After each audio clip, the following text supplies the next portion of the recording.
नमो भगवते वासुदेवाय। ओम नमो भगवते वासुदेवाय। ओम ते वासुदेवाय। हरे कृष्णा। सभी भक्तों को सादर प्रणाम। श्रीमद् भागवतम महापुराण सत्रों की इन श्रृंखला में आज सत्र 583 में सभी भक्तों का स्वागत है। हम सभी यहाँ पर श्रीमद् भागवतम महापुराण को अंतर्राष्ट्रीय कृष्ण भावनामृत संघ के संस्थापक आचार्य कृष्ण कृपामूर्ति श्री श्रीमद् अभय चरणारविंद भक्ति वेदांत स्वामी श्रील प्रभुपाद की पुस्तक के माध्यम से भक्तों के संग श्रवण और पठन करने का प्रयास कर रहे हैं। जैसा कि सत्रों का प्रारूप है, वर्तमान विषय वस्तु का संक्षिप्त अवलोकन, तत्पश्चात मंगलाचरण और उसके बाद एक एक श्लोक का वाचन और अनुवाद श्रवण और पठन करते हुए हम सभी सत्र में आगे बढ़ने का प्रयास करेंगे। पिछले सत्र की बहुत ही संक्षिप्त पुनरावृत्ति के क्रम में यदि हम सभी स्मरण करें तो हमने स्कंद 10 अध्याय 90 जो कि अंतिम अध्याय है स्कंद 10 का, उसमें भगवान की महिमाओं का सारांश श्रवण करने का प्रयास किया था। पूर्ण पुरुषोत्तम भगवान श्री कृष्ण इस धराधाम की भौतिक प्रकृति की अध्यक्षता करते हुए यहाँ उपस्थित रहते हुए भी ऐसा प्रतीत हो सकता है कि अनुपस्थित है। सबके हृदय में परमात्मा रूप में निवास करने वाले भगवान भक्तों को प्रत्यक्ष रूप से अपनी लीला का रसास्वादन कराने के लिए जो नित्य गोलोक धाम वृंदावन कृष्ण लोक में हर पल घटित हो रही है, भक्तों के समक्ष उस दिव्य आध्यात्मिक लीला को अपने नित्य पार्षदों के साथ उपस्थित होकर प्रकट करते हैं। सामान्य जन मानस को इस वस्तु स्थिति की एक झलक दिखलाने के लिए कि जीव का भगवान के साथ क्या संबंध है, उसे क्या अभिधेय साधन प्रयोग करना चाहिए, किस प्रयोजन के लिए उसको ये जीवन प्राप्त हुआ है, तो संबंध अभिधेय और प्रयोजन को साधने के लिए जीव अपने आप को सक्षम अनुभव कर सके, सामर्थ्य प्राप्त कर सके, उसे प्रेरणा मिल सके, इसके लिए भगवान इस धराधाम पर लीला अवतरण के लिए आते हैं। इसका अर्थ ये नहीं है कि भगवान का यहाँ से लीला तिरोधान करने का आशय ये हुआ कि अब भगवान इस भौतिक जगत में उपस्थित नहीं है। इसका अर्थ केवल इतना हुआ कि भगवान ने अपने प्रेमी साधक भक्तों के हृदय में उनकी वास्तविक स्थिति को पुनः प्राप्त करने के लिए एक व्यग्रता और अधिक उपस्थित कर दी है। साथ ही साथ जो 4 प्रकार के अभक्त भगवत गीता में भगवान ने बताए हैं, उनको इस बात की सूचना देने के लिए कि अभक्त मुझे कभी नहीं प्राप्त कर सकते। भक्ति की इस साधना, इस प्रक्रिया के द्वारा ही मैं जो अगम्य हूँ, अचिंत्य हूँ, वो प्राप्त किया जा सकता है। तो गुरु शिष्य परंपरा का जो अक्षुण्ण ज्ञान है, जीव की जो वास्तविक नित्य दास्यत्व की स्थिति है, भगवान की जो शाश्वत प्रभुत्व की स्थिति है, और ये प्रकृति जो जड़ और चेतन के मध्य जीव को बांध कर रखने के लिए निर्देशित की गई है, इन सब का ज्ञान प्रदान करने के लिए भगवान की लीला है। तो सुखदेव गोस्वामी महाराज परीक्षित के संग जब स्कंद 10 के अंतिम अध्याय अध्याय संख्या 90 में भगवान की महिमाओं के सारांश को स्मरण कर रहे हैं, तो वहां हम सुखदेव गोस्वामी की व्यग्रता देख सकते हैं। सुखदेव गोस्वामी साक्षात श्रीमती राधा रानी के शुक कहे गए हैं, जो भगवान की कथाओं को पुनः पुनः पुनः राधा रानी के समक्ष निवेदित करते आए हैं। और जब राधा रानी इस धराधाम से लीला समापन करके पुनः अपनी वास्तविक स्थिति में अपने आप को प्रकट करने के लिए यहाँ से प्रस्थान करती हैं, तब सुखदेव गोस्वामी को उन्होंने धराधाम पर कुछ समय के लिए रहने को कहा है, ताकि इस ज्ञान की, इस अमृत धारा की कथा गंगा को अन्यों के लिए प्रस्तारित किया जा सके। सुखदेव गोस्वामी की व्यग्रता अध्याय 90 में हमें स्पष्ट दिखती है, जहां वो सभी विषय समेट लेना चाहते हैं भगवान के बारे में बताने के लिए, क्योंकि भगवान लीला तिरोधान के लिए प्रस्थान कर चुके हैं। आज के सत्र में हम सभी स्कंद 11 आरंभ करने जा रहे हैं। स्कंद 11 जिसमें 31 अध्याय है, कथा है, तत्व है, कहीं राजा निमि की कथा है, कहीं नारद द्वारा वसुदेव को दी गई शिक्षाएं हैं, यहाँ पर कहीं कृष्ण द्वारा उद्धव का उपदेश प्रसंग है, पिंगला की कथा आती है यहाँ पर। यहाँ यदि हम सभी को स्मरण हो तो स्कंद का आरंभ, जो हमने पिछले सत्र में भी चर्चा की थी, यदुवंश किस प्रकार से समाप्त होता है, मौशल कथा आती है यहाँ पर। अनेकानेक तत्व और अध्यायों को समेटा हुआ 31 अध्यायों का यह स्कंद आज के सत्र में हम सभी आरंभ करने जा रहे हैं। तो आज के सत्र के साथ ही जो श्लोकों की संख्या और कुल कितने श्लोक हम सभी ने श्रवण किए हैं अब तक श्रीमद् भागवतम में, उसकी सूची भी पुनः उपलब्ध कराई जाएगी। स्कंद 10 में इस सूची को इसलिए रोक दिया गया था क्योंकि स्कंद 10 श्लोक संख्या गिनने का विषय नहीं है, भगवान की कथा में अपने आप को पूरी तरीके से डुबो लेने का, पूरी तरीके से उस सार को आत्मसात करने का विषय है। तो आरंभ करेंगे मंगलाचरण से और उसके पश्चात स्कंद 11 अध्याय 1 से हम सभी कथा को आगे श्रवण करने का प्रयास करेंगे। नारायणं नमस्कृत्य नरं चैव नरोत्तमं देवीं सरस्वतीं व्यासं ततो जयमुदीरयेत्।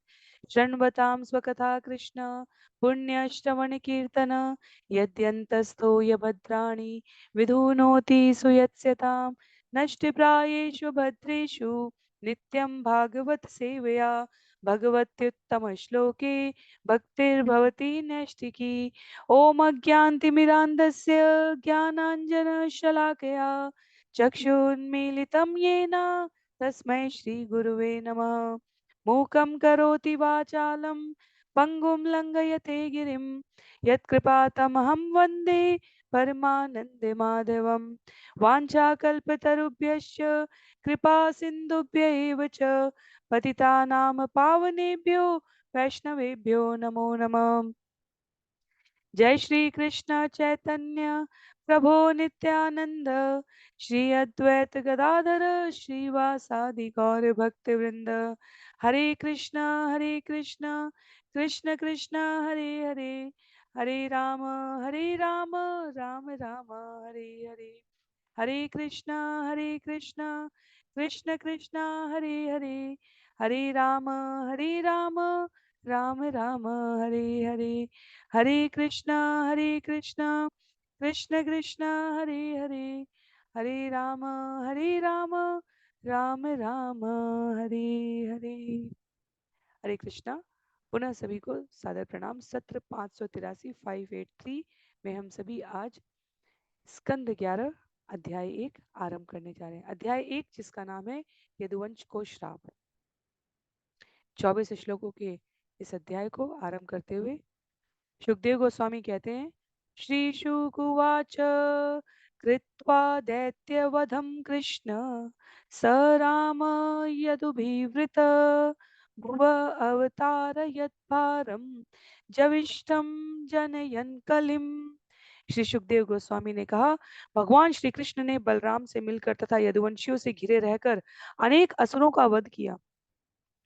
तत्पश्चात पृथ्वी का और भार हटाने के लिए भगवान ने कुरुक्षेत्र के उस महान युद्ध की योजना की जो कुरुओं तथा पांडवों के बीच सहसा हिंसा के रूप में भड़क उठा। तो स्कंद 10 में भगवान की लीलाओं को समाप्त करते हुए संदर्भ आरंभ होता है यहाँ पर, जहां पृथ्वी पर अत्यधिक भार था। तो स्कंद 10 के आरंभ में कहा था भगवान ने कि मैं स्वयं धराधाम पर उपस्थित होऊंगा और देवताओं को कहा था कि आप विभिन्न वंशावलियों में उपस्थित हो, स्वयं को प्रकट करें। 101 कुल का उल्लेख है कि जहां देवताओं ने अपने आप को विभिन्न रूपों में अवतरित किया था। जब भूमि देवी साक्षात आंखों में आंसू भरकर ब्रह्मा जी के पास जाकर उद्धार की याचना की थी और ब्रह्मा जी सभी को साथ लेकर क्षीरोदक्षाई विष्णु के पास पहुंचे थे, तब वहां पर भगवान ने देवताओं को लीला में सहयोग करने के लिए स्वयं उपस्थित होकर पृथ्वी के भार का हरण करने के लिए अपने आप को आने की इस योजना से अवगत कराया था। उल्लेख करते हैं सुखदेव गोस्वामी यहाँ पर कि भगवान ने भगवत गीता में अनेक स्थान पर स्वयं के द्वारा ये उद्भासित किया है कि वे प्रत्यक्ष रूप से पृथ्वी पर जब अव्यवस्थित अधार्मिक समाजों का और कृत्यों का प्राधान्य हो जाता है तो इस असंतुलन को ठीक करने के लिए अवतरित होते हैं। इस घटना के पश्चात 11वां स्कंद जहां ये आरंभ हो रहा है, इस एक श्लोक में सुखदेव गोस्वामी परिचय दे रहे हैं कि भगवान की लीला का प्रयोजन क्या है। क्या प्रयोजन है? दुष्टों के संहार के लिए, पृथ्वी का भार हटाने के लिए, भक्तों के उद्धार के लिए। तो महाभारत की जो घटना है जहां कुरुक्षेत्र में पांडवों और कौरवों का युद्ध हुआ है, उसके पश्चात भी श्रील प्रभुपाद हमारे विश्वनाथ चक्रवर्ती ठाकुर इन आचार्यों का मत है कि भगवान को अभी भी संतुष्टि न थी, क्योंकि अजेय यदुवंश का अस्तित्व बना हुआ था। धराधाम से अपनी लीला समाप्त करके स्वधाम वापस जाने के लिए आवश्यक था कि यदुवंश भगवान के साथ ही समाप्त हो जाए। तो आगे की जो घटना है, जो कथा है, उसमें श्लोक संख्या 2 में सुखदेव गोस्वामी उल्लिखित कर रहे हैं। ये को पितासु बहुपाण्डुत्सुता सपत्ने, ये को पितासु बहुपाण्डुसुता सपत्ने, दूद्यूत हेलन कच ग्रहण आदि भीतान, कृत्वा निमित्तमितर इतरत समेतान, हत्वा नृपान् निरहरत् क्षितिभारमीश। चूंकि पांडु पुत्र अपने शत्रुओं के अनेकानेक अपराधों से यथा कपटपूर्ण जुआ खेलने, वचनों द्वारा अपमान, द्रौपदी के केशकर्षण तथा अन्य अनेक क्रूर अत्याचारों से क्रुद्ध थे, इसलिए परमेश्वर ने उन पांडवों को अपनी इच्छा पूरी करने के लिए कारण रूप में उपयोग किया। भगवान कृष्ण ने कुरुक्षेत्र युद्ध के बहाने पृथ्वी पर भार बन रहे सारे राजाओं को अपनी अपनी सेनाओं समेत युद्ध भूमि में दोनों ओर से एकत्र कराने की व्यवस्था की, और जब भगवान ने उन्हें युद्ध के माध्यम से मार डाला तो पृथ्वी का भार हल्का हो गया। सुखदेव गोस्वामी स्मरण करा रहे हैं स्वयं को कि वास्तव में पांडवगण अनेकों बार सताए गए थे। जो भी घटना हम सोच सकते हैं, लाक्षागृह से लेकर, विष देने से लेकर, द्रौपदी का अपमान करने से लेकर, इन सारे संकटों में भगवान श्री कृष्ण पांडवों की निरंतर रक्षा करते रहे, क्योंकि पांडव पूर्णतया भगवान की शरण में थे।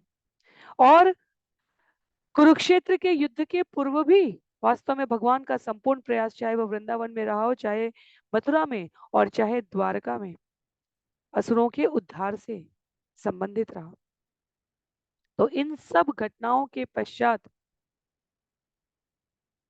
सार्वभौमिकता, सर्वोच्च स्तर को प्राप्त भगवान ने अपने शुद्ध भक्तों को प्रोत्साहित करने के लिए यदुवंश के सफाई की भी तैयारी की है। श्लोक संख्या 3 में कहा है, भूभारे राज पृतना यदुभि निरस्य, गुप्ते स्वबहुभि अचिंतयत अप्रमेय मन्ये, अवने ननु गतोऽपि अगतुं हि भारम्, यद्यादवं कुलमहो अविषयमास्ते। भगवान ने अपने बाहुओं द्वारा संरक्षित यदुवंश का प्रयोग उन राजाओं का सफाया करने के लिए किया जो अपनी सेनाओं सहित इस पृथ्वी के लिए भार बने हुए थे। तत्पश्चात अगाध भगवान ने मन ही मन सोचे, भले ही कोई यह कहे कि अब पृथ्वी का भार समाप्त हो गया है, किंतु मेरे मत से अब भी यह दूर नहीं हुआ है, क्योंकि यादव वंश अभी भी बचा है, जिसकी शक्ति पृथ्वी के लिए असहनीय जैसी ही है। सरस्वती ठाकुर, जो श्रील भक्तिवेदांत स्वामी प्रभुपाद के गुरु हैं, उनकी टिप्पणी है यहाँ पर कि सामान्य मनुष्यों को लग सकता है कि असुरों का वध करना, धर्म की पुनः स्थापना करना, भगवान का पृथ्वी से भार हटाने से संबंध जो आने का प्रयोजन था, वो महाभारत के युद्ध के साथ समाप्त हो गया। पर भगवान श्री कृष्ण को ज्ञात है कि अपने ही परिवार के सदस्यों के अधार्मिक कार्यों से और भी खतरा हो सकता है। न्यायप्रिय राजा किसी अपने को दंड देने से कभी भी पीछे नहीं हटता। लोक दृष्टि में भगवान के वंशज सदैव पूजनीय हैं, पर व्यवहारिक दृष्टि से भगवान ने पता लगा लिया था कि यदुवंश के कुछ लोग उनकी घनिष्ठता प्राप्त करके उनकी इच्छा की परवाह नहीं करेंगे, क्योंकि वो सामान्य मनुष्य सामर्थ्य, शक्ति, धन जैसे ऐश्वर्यों को प्राप्त करके कैसे मनमाना कार्य करने लगता है, वह व्यवहार भी अपने यदुवंशियों के द्वारा प्रस्तुत करा रहे हैं। इसलिए यदुवंश के लापरवाह एवं अपमानजनक सदस्यों का संहार करने की आवश्यकता आ गई है। भगवान ने लीला के समय अब समाप्ति के इस क्रम में इस पर गंभीर रूप से विचार किया। तो पृथ्वी अपने भार से तत्कालीन रूप से मुक्त हो चुकी थी। तथापि अपने ही परिवार के गर्वित सदस्यों के शेष भार से पृथ्वी को मुक्त कराने के लिए उनके बीच बंधु घाती कलह कराकर भगवान ने उन्हें पृथ्वी से दूर किया है। तो आचार्य इस प्रकार टिप्पणी करते हैं। श्रील श्रीधर स्वामी का कहना है कि भगवान ने यदुवंश का विनाश अपने चतुर्भुजी रूप से किया है। कृष्ण का जो आदि गोविंद स्वरूप है वो द्विभुजी है, पर चतुर्भुजी नारायण के स्वांश रूप द्वारा जैसे भगवान पृथ्वी से अन्य असुरों का संहार करते हैं, वैसे ही अपने परिवार के भार स्वरूप सदस्यों का उन्होंने यहाँ पर समापन किया है। स्वाभाविक रूप से आचार्यों की टिप्पणी है कि कुछ सदस्य भगवान की इच्छा के विरुद्ध यदि हो भी गए थे, तो फिर उन्होंने पृथ्वी से अपने हटाए जाने की भगवान की योजना का विरोध क्यों नहीं किया? क्योंकि वास्तव में वो सभी तो भगवान के अंशांश ही हैं, भगवान की विभूतियां ही हैं यदुवंश के लोग। तथापि श्रील जीव गोस्वामी कहते हैं कि भगवान के कार्यों को कभी भी सामान्य भौतिक कार्य नहीं समझना चाहिए। अपने संगियों सहित जहां आवश्यकता है वहां भगवान गोकुल, मथुरा, द्वारका जैसे विविध धामों में आज भी नित्य रूप से निवास कर रहे हैं। पर यदुवंश के उन प्रत्यक्ष सदस्यों के बारे में सोचा जाए तो भगवान से विलग रहकर भगवान के जाने के पश्चात वो इतने प्रिय सदस्य हैं कि श्रील जीव गोस्वामी की टिप्पणी है कि भगवान यदि जाने का मन बना चुके हैं तो उनका विलग रहना उन्हें सहे नहीं था। और कहते हैं जीव गोस्वामी, यदि श्री कृष्ण अपनी पार्थिव लीलाएं समाप्त करके यदुवंशियों को इस धरा पर छोड़कर चले जाते तो उनकी अनुपस्थिति से यदि रानियों और गोपियों का प्रसंग देखें तो अलग है, क्योंकि वहां माधुर्य की प्रधानता है, पर ये भगवान के अंशांश हैं यदुवंशी। लिखते हैं आचार्य कि उनकी अनुपस्थिति से वे इतने शुद्ध हो जाते कि सारी पृथ्वी को ही रौंद कर नष्ट कर सकते थे। इसलिए कृष्ण ने अपने अंतर्ध्यान होने से पहले यदुवंश के अंतर्ध्यान हो जाने की पूरी व्यवस्था की थी। इसलिए यदुवंशियों का आगे का जो कृत्य हम श्रवण करने जा रहे हैं उसके लिए आचार्य हमें सतर्क कर रहे हैं कि हमें यदुवंशियों को अधार्मिक नहीं मानना है। उनकी सांस प्रति श्वास में भगवान के संग रहने की, उनके साथ बने रहने की उनकी प्राथमिकता निहित है। तो भगवान के निजी संगी होने के कारण समस्त अचिंत्य ऐश्वर्यों से युक्त यदुवंशी किसी भी क्षण भगवान के साथ न रहने की कल्पना नहीं कर सकते थे, और उस अप्रत्यक्ष रस के प्रभाव में जिसमें क्रोध भी आता है वो पृथ्वी को रौंद सकते थे। तो विचार करते हैं यहाँ पर भगवान, नैवान्यत परिभवोस्य भवेत् कथंचिन् मत्संश्रयस्य विभवोन्नहनस्य नित्यम् अंतः कलिं यदुकुलस्य विधाय वेणु स्तंभस्य वह्निमिव शांतिमुपैति धामः। भगवान कृष्ण ने सोचा, इस यदुवंश के सदस्य सदैव मेरी पूरी तरह से शरणागत रहे और इनका ऐश्वर्य असीम है, अतः कोई भी बाहरी ताकत इस वंश को पराजित नहीं कर पाई। किंतु यदि मैं इस वंश के भीतर कलह को प्रोत्साहित करूं तो वह कलह बांस के कुंज में घर्षण से उत्पन्न अग्नि की तरह कार्य करेगा, और तब मैं अपना असली मंतव्य प्राप्त करके अपने नित्य धाम को लौट सकूंगा। तो कोई वंश नहीं बचा था ऐसा जो यदुवंश को अब नष्ट कर सके, यदुवंश की शक्ति को चुनौती दे सके। और भगवान ने विचार किया कि ये सभी मेरे द्वारा रक्षित हैं, इसलिए इनके वापस जाने की क्रिया को प्रोत्साहित करना, उसे पूर्णता प्रदान करना मेरा ही कार्य है। एवं व्यवसितो राजन सत्य संकल्प ईश्वर शाप व्याजेन विप्राणाम संजहे स्वकुलम विभु। हे राजा परीक्षित, जब परम शक्तिशाली भगवान ने जिनकी इच्छा सदैव पूरी होकर रहती है इस प्रकार अपने मन में निश्चय कर लिया, तो उन्होंने ब्राह्मणों की सभा द्वारा दिए गए शाप के बहाने अपने परिवार को समेट लिया है। तो श्रील भक्ति सिद्धांत सरस्वती ठाकुर यहाँ पर कहते हैं कि इच्छा तो वास्तव में भगवान की पूरी होती है। जीव को लगता है कि वो अपनी इच्छा पूरी कर रहा है और उसके लिए उद्यम कर रहा है, पर भगवान जिस जीव के द्वारा जो कार्य संपादित करवाना है उसके मनोभावों को वैसा कर देते हैं। और चाहे जीव को लगे कि उसकी इच्छा पूरी हो रही हो या नहीं हो रही हो, अंततः संस्तुति और निष्कृति भक्ति सिद्धांत सरस्वती ठाकुर कहते हैं कि भगवान की होती है। तो हम जो त्रिकोण पढ़ते हैं भगवत गीता में, त्रिकोण के 3 कोनों पर, एक पर जीव है, एक पर भगवान है और एक पर ये प्रकृति है। जीव इच्छा कर सकता है, उसके प्रारब्ध और अन्य कर्मों के परिणाम स्वरूप, वर्तमान के प्रयास के परिणाम स्वरूप भगवान की योजना में सहायक, चाहे प्रत्यक्ष रूप से पक्ष में रहकर चाहे विपक्ष में रहकर, यदि भगवान की करवाने की इच्छा है तो प्रकृति के समस्त साधन उस जीव को उपलब्ध हो जाते हैं, और यदि भगवान की इच्छा नहीं है तो प्रकृति के समस्त साधन उसके प्रतिलोम हो जाते हैं। इसलिए हमें सदैव स्मरण रखना चाहिए कि हम इच्छाएं किस प्रकार की करें।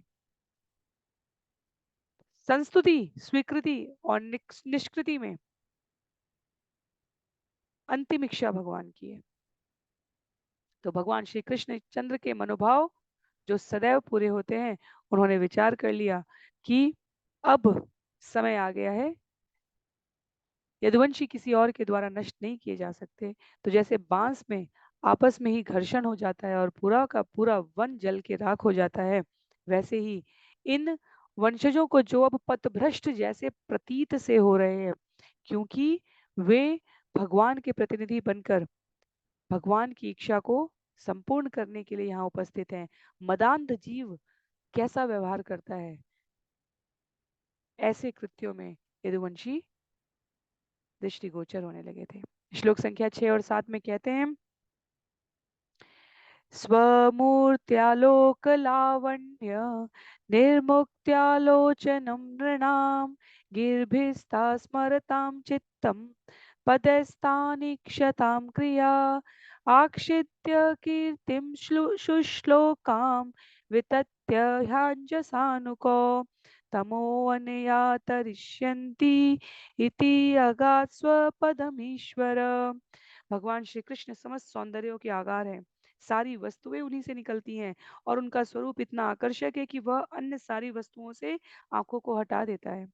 अतः जो उनकी तुलना में सौंदर्य विहीन प्रतीत होती है, जब भगवान कृष्ण इस पृथ्वी पर थे तो वे सबों के नेत्रों को आकर्षित कर लेते थे। जब कृष्ण बोलते थे तो उनके शब्द उन सबों के मन को आकृष्ट कर लेते थे जो उनका स्मरण करते थे। लोग कृष्ण के चरण चापों को देखकर आकृष्ट हो जाते थे और अपने शारीरिक कार्यों को वे उनके अनुयायी बनकर उन्हें ही अर्पित करने की इच्छा करने लगते थे। इस तरह कृष्ण ने आसानी से अपनी कीर्ति का विस्तार कर लिया था, जिसका गायन अत्यंत वदान्य एवं अनिवार्य वैदिक श्लोकों के रूप में विश्व भर में किया जाता है। भगवान कृष्ण मानते थे कि इस कीर्ति का श्रवण तथा कीर्तन करने से ही भविष्य में जन्म लेने वाले बद्ध जीव अज्ञान के अंधकार को पार कर सकेंगे। इस व्यवस्था से तुष्ट होकर वे अपनी इच्छित गंतव्य के लिए प्रस्थान कर गए। जिन उद्देश्यों को पूरा करने के लिए भगवान ने अवतार लिया था, उसे पूरा करने के पश्चात वे आध्यात्मिक जगत में लौट गए, सामान्य प्राणियों को ये प्रेरणा देते हुए कि उनके चरण चापों को देखकर उनके श्रवण और कीर्तन को स्मरण और गायन करके जीव उन्हें स्वतः प्राप्त कर सके। वृंदावन में कथा आती है कि भगवान के चरण चापों को देखते और सूंघते हुए व्रज की गायें उनके पीछे पीछे चलती रहती थी। इतने अभिलाषी हैं जीव भगवान के समीप जाने के लिए। तो इस प्रकार से यहाँ पर प्रत्यक्ष रूप से सुखदेव गोस्वामी ने कहा है कि भगवान ने स्वयं को अपने समस्त स्वभाव और प्रभाव के साथ समेट लिया है। परीक्षित महाराज अब प्रश्न करेंगे, क्योंकि वो सुखदेव गोस्वामी की व्यग्रता को भली भांति समझते हैं। श्री राजोवाच ब्रह्मण्यानां वदान्यानां नित्यं वृद्धोपसेविनां विप्रशाप कथम अभूत वृष्णिनाम कृष्ण चेतसाम। राजा परीक्षित ने कहा, ब्राह्मणों ने उन विष्णुओं को कैसे श्राप दिया जो ब्राह्मणों के प्रति सदैव आदर भाव रखते थे, दानी थे और वृद्ध तथा सम्मानित पुरुषों की सेवा करते थे, तथा जिनका मन सदैव कृष्ण के विचारों में पूरी तरह लीन रहता था। तो कथा रूप में लाते हुए परीक्षित महाराज सुखदेव गोस्वामी के भावों का सम्मान करते हुए कहते हैं कि यदुवंश के लोग तो वास्तव में वृद्ध, सम्माननीय, ब्राह्मण समाज के सभी वंदनीय जीवों का सत्कार करते थे, तो ये कैसे हुआ कि ब्राह्मणों को इन वृष्णि वंशियों को श्राप देना पड़ा? भगवान उस कथा का उल्लेख करें। कहते हैं श्लोक संख्या 9 में, यत् निमित्त स वैशापो यादृशो द्विज सत्तम कथम एकात्मनां भेद एतत् सर्वं वदस्व मे। राजा परीक्षित पूछते रहे, इस श्राप का क्या उद्देश्य था? ये द्विश्रेष्ठ यह किस तरह का था? और यदुओं में जो एक ही जीवन लक्ष्य भागी थे, ऐसा मतभेद क्यों कर उत्पन्न हुआ? कृपया ये सारी बातें आप मुझे बतलाने की कृपा करें। तो परीक्षित महाराज को यदुवंशियों में ऐसे किसी विध्वंसक कलह की कोई घटना, कोई कारण नहीं दिख रहा था, तो वे वास्तविक रूप से इसे जानने के लिए उत्सुक होते। परीक्षित महाराज का प्रश्न सुनकर जिज्ञासा देखकर सुखदेव गोस्वामी कहते हैं, श्री बादरायणी उवाच विभ्रद्वपु सकल सुंदर सन्निवेशम कर्माचरन् भुवि सुमंगलमाप्त कामः आस्थाय धाम रममाण उदार कीर्ति संहर्तुमीक्षत कुलम स्थित कृत्य शेषः। सुखदेव गोस्वामी ने कहा, समस्त सुंदर वस्तुओं के सम्मिश्रण रूप अपने शरीर को धारण करने वाले भगवान ने पृथ्वी पर रहते हुए अत्यंत शुभ कार्यों को कर्तव्य परायणता के साथ संपन्न किया। यद्यपि वे अब बिना किसी प्रयास के अपनी सारी इच्छाएं पहले ही पूरी कर चुके थे, अपने धाम में रहते हुए तथा जीवन का आनंद उठाते हुए अब भगवान ने, जिनका महिमा गायन स्वयं उदार है, अपने वंश का संहार करना चाहा, क्योंकि अब भी उन्हें कुछ थोड़ा सा कर्म करना शेष रह गया है। तो शक्तिशाली बंधुओं को कैसे श्राप मिला, कैसे बंधुघाती युद्ध में सभी यहाँ विनष्ट हुए, उसको प्रदर्शित करने से पूर्व श्रील सुखदेव गोस्वामी ने वो भूमिका स्थापित की है जिसमें भगवान की इच्छा से ही ब्राह्मणों द्वारा ये श्राप उनके वंश को प्राप्त हुआ। तो ऐसा नहीं समझना चाहिए कि ब्राह्मणों ने अकारण ही क्रोध किया, और ऐसा भी नहीं समझना चाहिए हमें कि यदुवंशियों ने अकारण ही इस प्रकार का प्रतीकात्मक रूप से अधार्मिक व्यवहार किया। बहुत ही सतर्क हैं सुखदेव गोस्वामी, क्योंकि जिन यदुवंशियों के बारे में हम यहाँ पर श्रवण करने जा रहे हैं, परीक्षित महाराज चर्चा करना चाह रहे हैं, वो भगवान के अंशांश हैं। कर्माणि पुण्य निवहानि सुमंगलानि गाय जगत कलिमल अपहराणि कृत्वा कालात्मना निवसता यदुदेव गेहे पिंडारकं समगमन् मुनयो नृशिष्टा विश्वामित्रो वसितः कण्वो दुर्वासा भृगुअङ्गिरा कश्यपो वामदेवोत्री वशिष्ठो नारदादय। कहते हैं सुखदेव गोस्वामी, एक बार विश्वामित्र, असित, कण्व, दुर्वासा, भृगु, अंगिरा, कश्यप, वामदेव, अत्रि तथा वशिष्ठ मुनियों ने नारद तथा अन्यों के साथ मिलकर प्रचुर पुण्य प्रदान करने वाला, परम सुख लाने वाला तथा मात्र उच्चारण करने से समस्त जगत के कलयुग के पापों को दूर करने वाला एक सकाम अनुष्ठान किया। इन मुनियों ने इस अनुष्ठान को कृष्ण के पिता एवं यदुओं के अग्रणी वसुदेव के घर में संपन्न किया। जब उस समय वसुदेव के घर में काल रूप में निवास कर रहे कृष्ण उत्सव की समाप्ति होने पर मुनियों को आदर पूर्वक विदा कर चुके, तो वे मुनि पिंडारक नामक पवित्र तीर्थ स्थान चले गए। तो साधारण मुनि और ऋषि उपस्थित नहीं थे। कर्ण, दुर्वासा, भृगु, अंगिरा, कश्यप, वामदेव, अत्रि, असित, नारद, वशिष्ठ जैसे ऋषियों ने भगवान के घर में यज्ञ संपन्न किया है, और यज्ञ की सफलतापूर्वक समाप्ति के पश्चात पिंडारक नामक पवित्र तीर्थ स्थानों पर जा चुके थे।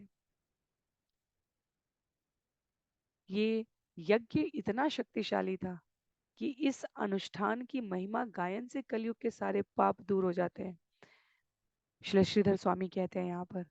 और कृष्ण द्वारा मुनियों को समुचित भेंटें देकर धार्मिक अनुष्ठान संपन्न होने के पश्चात तुष्ट करके पिंडारक के लिए विदा किया गया। पिंडारक वास्तव में वर्तमान में आचार्य बतलाते हैं कि गुजरात के समुद्री तट से लगभग 2 मील दूरी पर वर्तमान में अरब सागर में स्थित नाम को कहा गया है। इसका नाम आज भी पिंडारक ही है। बतला रहे हैं आगे के श्लोक में।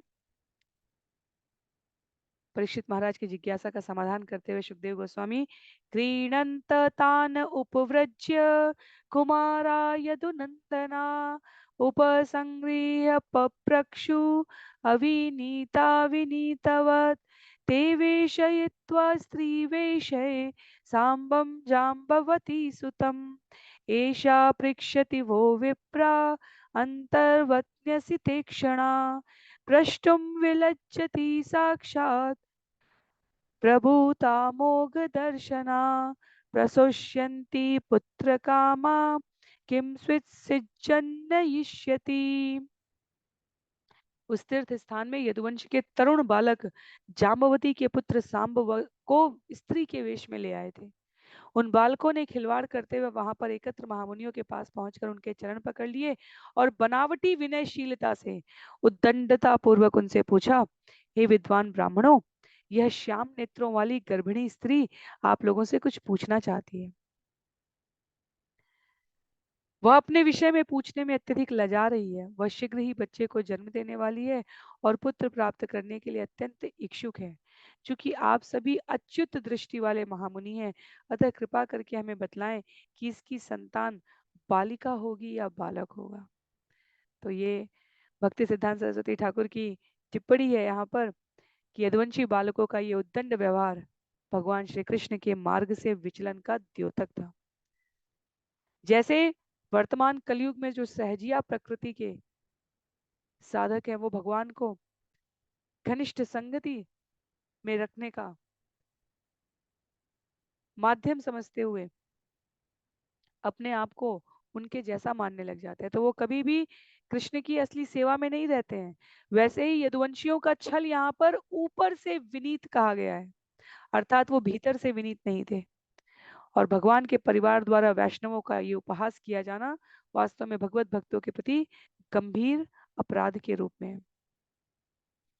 तो यदु कुमारों ने इन ब्राह्मणों को, इन वैष्णवों को, इन ऋषियों को सामान्य इंद्रिय तृप्ति के निहित, क्योंकि वर्णन है सकाम यज्ञ किया था, तो इंद्रिय तृप्ति के निहित अर्थात भेंट लेने वाले, भेंट लेकर कार्य करने वाले साधु संतों की तरह समझ लिया।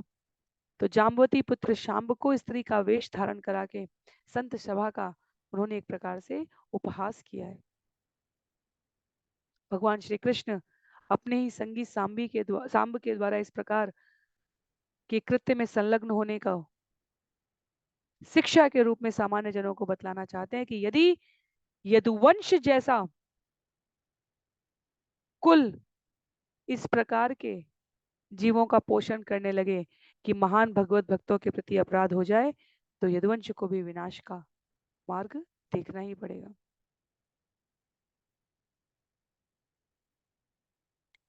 तो छल पूर्वक स्त्री का वेश बनाकर यदुवंश के तरुण बालक ब्राह्मणों के समक्ष ले जाकर कहते हैं कि इस गर्भवती स्त्री के पुत्र होगा या पुत्री, यह जानने के लिए उत्सुक है। श्रील प्रभुपाद की कृष्ण पुस्तक में वास्तव में बहुत सारी सूचनाएं दी गई हैं कलयुग से संबंधित व्यवहार करने वाले, कलयुग के प्रभाव से संबंधित व्यवहार करने वाले जीवों के लिए।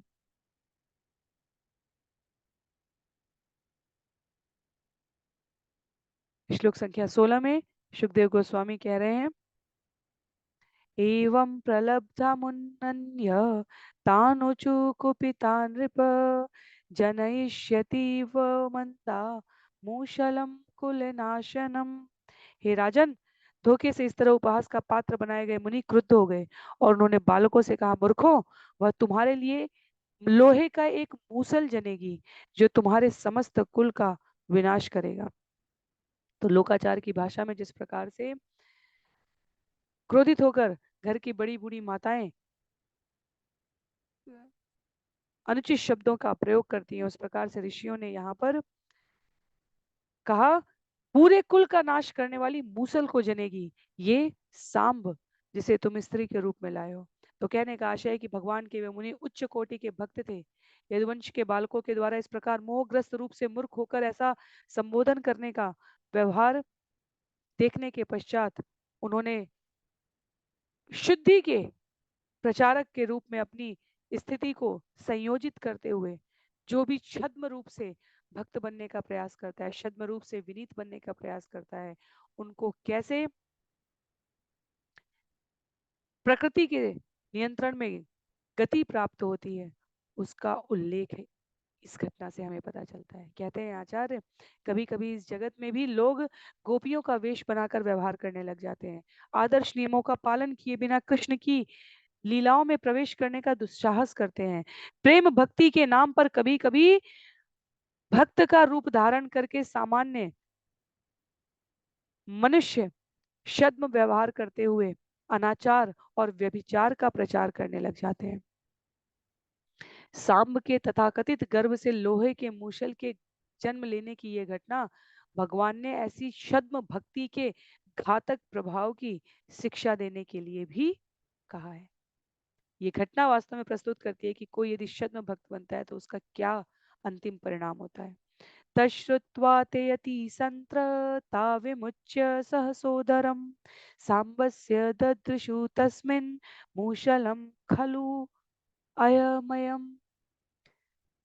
मुनियों का श्राप सुनकर भयभीत बालकों ने झटपट सांब के पेट से कपड़े हटवाए और सचमुच उन्होंने देखा कि उसके भीतर एक लोहे का मूसल था। तो अभी तक उन्होंने जिस नकली गर्भवती स्त्री के रूप में सांब को मुनियों के समक्ष प्रस्तुत किया था, अब नारद इत्यादि वैष्णवों के शब्दों को सुनकर वो भयभीत हो गए। वैष्णवों के प्रति धोखा देकर जो उन्होंने अपराध किया था, उसका उन्हें समुचित फल मिल गया। वहां उनके वंश को विनष्ट करने वाला सचमुच का मूसल उपस्थित था। तो यदुवंश के बालक अपनी उच्च स्थिति को समझते तो थे ही, इसलिए जैसे ही ये घटना घटित हुई है, वास्तव में वे सोचने लग गए कि अपनी चाल को वे कब तक छिपा के रख पाएंगे। तथापि उन्होंने इस शिष्ट जनों के साथ की गई धोखेधड़ी को तब तक बचा कर रखना चाहा जब तक वो रख पाए। पर भगवान के भक्तों के विरुद्ध की गई ऐसी भी कोई भी अपराध प्रवृत्ति पूर्ण कृत्य क्षम्य नहीं है और भगवान के दृष्टि में स्वीकृत नहीं है। इसलिए उल्लेख आता है, किम कृतं मंदभाग्येन किम वदिष्यन्ति नो जना इति विह्वलिता गेहान आदाय मूशलम ययु। यदुवंश के तरुण लोगों ने कहा, ओह यह हमने क्या कर डाला, हम कितने अभागे हैं, हमारे परिवार वाले हमसे क्या कहेंगे। ऐसा कहते हुए तथा अति विक्षुब्ध होकर वे अपने साथ उस मूसल को लेकर अपने घरों को लौट आए। तच्चोपनीय सदसि परिम्लान मुखश्रिय राज्ञ आवेदयाम चक्रु सर्व यादव सन्निधो।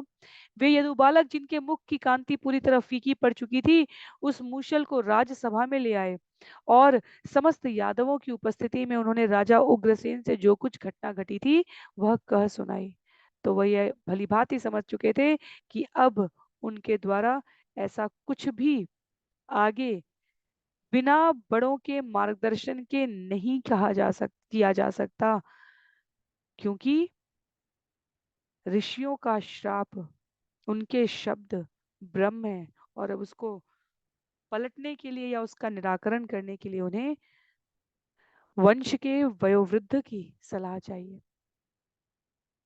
श्रुत्वा अमोघम विप्रम श्रुत्वा मोघं विप्रशापं दृष्ट्वा च मूषलं नृप विस्मिता भयसंत्रस्ता बभूवु द्वारकोकस।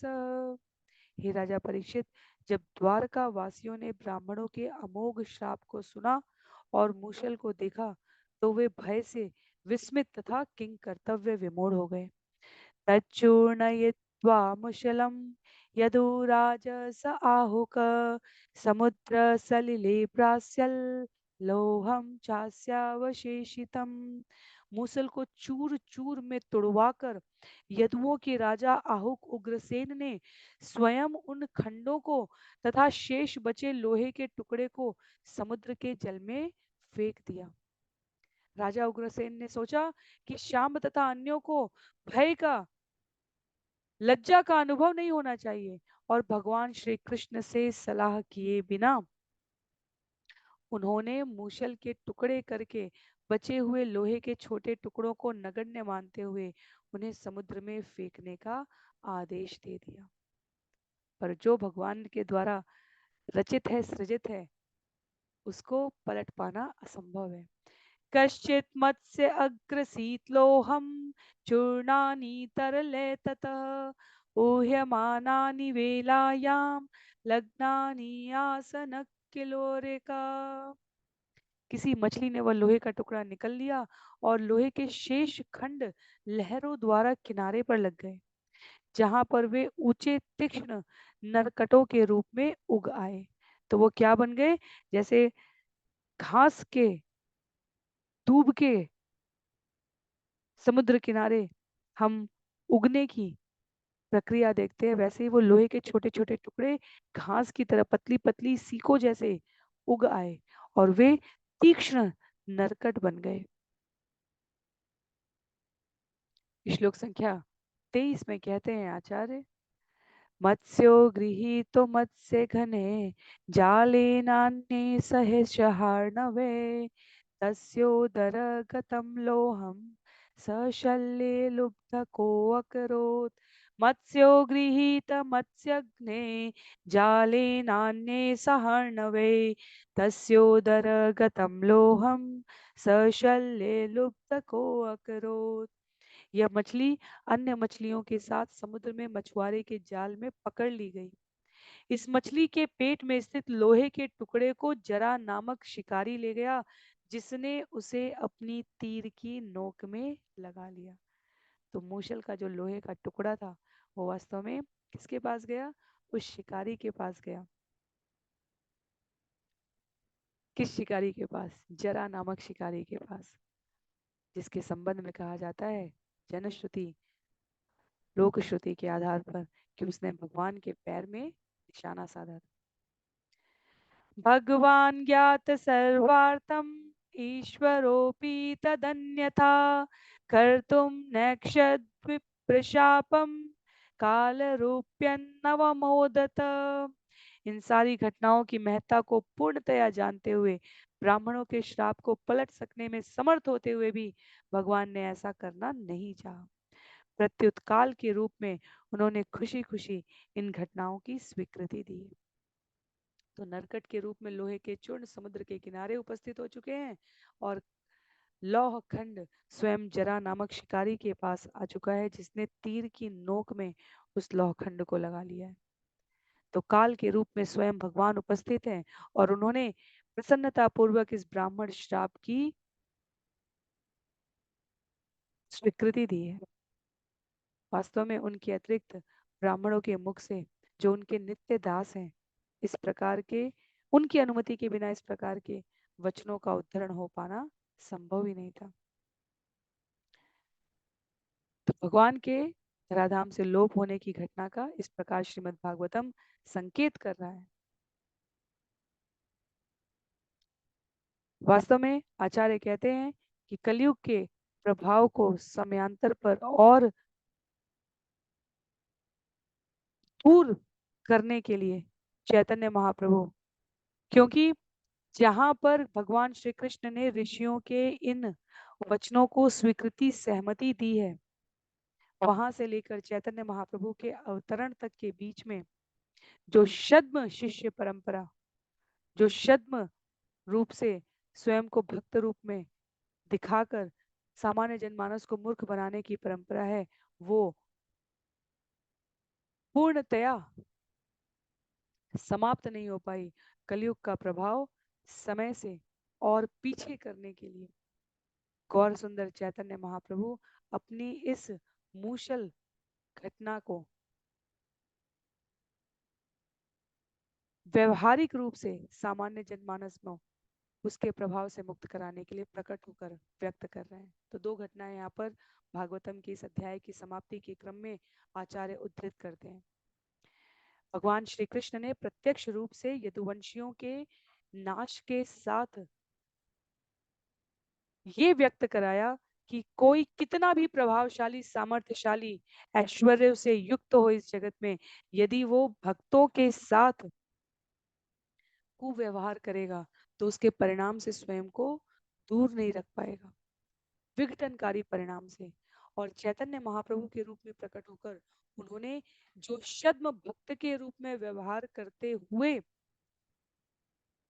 स्वयं को इस कलयुग के प्रभाव से पुनः साधन संपन्न करने का नीरस प्रयत्न कर रहे हैं, भगवान श्री कृष्ण चैतन्य महाप्रभु के रूप में उपस्थित होकर उन छद्म भक्तों के आवरण को हटाकर छद्म भक्ति से पृथक रखकर अपने आप को, अपनी घटनाओं को पूर्णता की ओर प्रस्तुत करते हैं। तो दो बातें हैं यहाँ पर। जब यदुवंश नष्ट हो रहा है तो साधकों का वचन अक्षुण्ण बनाए रखने के लिए, क्योंकि साधक शुद्ध भक्ति में लिप्त थे, भगवान ने छद्म भक्तों का नाश करा दिया है।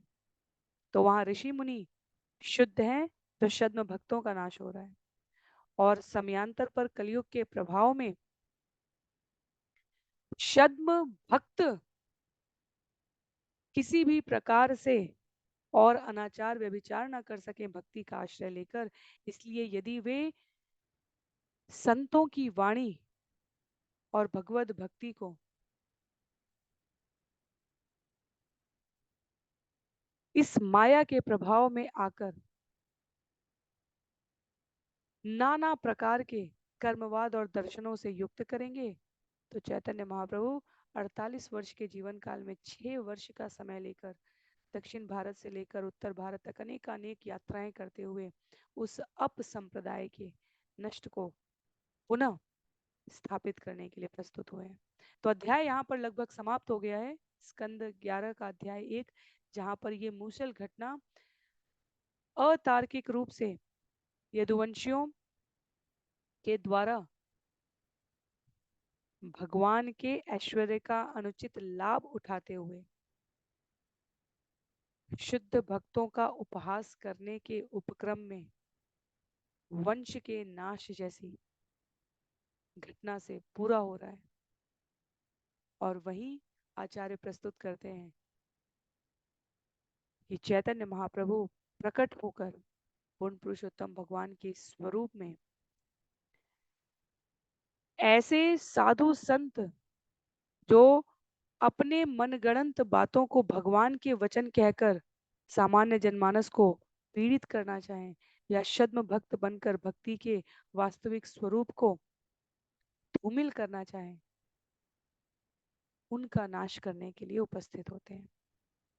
तो अंतिम कुछ पंक्तियों में है कि गौर सुंदर चैतन्य महाप्रभु के भक्तगण भगवान श्री कृष्ण की लीलाओं में महाप्रभु की लीलाओं के रहस्य को ढूंढ सकते हैं। तो इसलिए ये संबंध आवश्यक है। जो भी पूछते हैं कि भागवतम में चैतन्य महाप्रभु कहाँ है, उनके लिए यहाँ पर आचार्य ये स्पष्ट करते हैं। अंतिम कुछ पंक्तियों में कहा गया है, महाप्रभु ने अपने अनुयायियों के धोखेबाजी को छद्म भक्ति से पृथक रखने की भी व्यवस्था की है। गौर सुंदर की चैतन्य चरितामृत की जब हम घटनाएं श्रवण करेंगे तब हमें पता चलेगा कि यहाँ पर तो यदुवंश प्रत्यक्ष रूप से भगवान से संबंधित है। कलयुग में लोग भगवान का नाम लगाकर भगवान के घटनाओं का, कथाओं का आश्रय लेकर सामान्य जनमानस को मनगढ़ंत दर्शनवाद पढ़ा रहे हैं। उस प्रकार की छद्म भक्ति को पृथक करने के लिए चैतन्य महाप्रभु उपस्थित होते हैं। तो ये दोनों घटनाएं संबंधित है, इसीलिए भगवान के दिव्य शरीर की लीलाओं को सामान्य संसारी विधि से नहीं समझा जा सकता। ये इस अध्याय का सार है, आचार्य कहते हैं। इस प्रकार श्रीमद् भागवतम के 11वें स्कंद के अंतर्गत यदुवंश को श्राप नामक पहले अध्याय के श्रील भक्ति वेदांत स्वामी प्रभुपाद के विनीत सेवकों द्वारा रचित तात्पर्य पूर्ण हो रहे हैं। तो अध्याय समाप्त हो रहा है यहाँ पर, और अध्याय के साथ ही ये सत्र भी यहाँ पर समाप्त हो रहा है। अगले सत्र में महाराज निमि की कथा का उल्लेख है। देवर्षि नारद प्रायः भगवान के द्वारकावास के समय अवसर पाते ही द्वारका में आकर रहने लग जाते थे।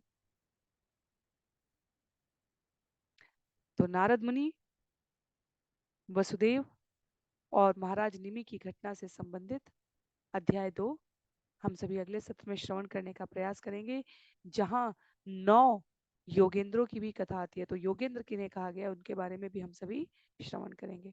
तो अध्याय 2 वास्तव में काफी विस्तृत अध्याय है, क्योंकि बहुत सारी शिक्षाएं इसमें संकलित करने का प्रयत्न किया गया है। तो करीब 55 श्लोकों के साथ इस अध्याय 2 को अगले सत्र में हम सभी श्रील प्रभुपाद के मार्गदर्शन में श्रवण करने का प्रयास करेंगे। आज के लिए सत्र को यहीं पर समाप्त करते हैं। श्रील प्रभुपाद की जय, श्रील गुरुदेव की जय, अनंत कोटि वैष्णव वृंद की जय, श्रीमद् भागवतम महापुराण की जय। हरे कृष्ण।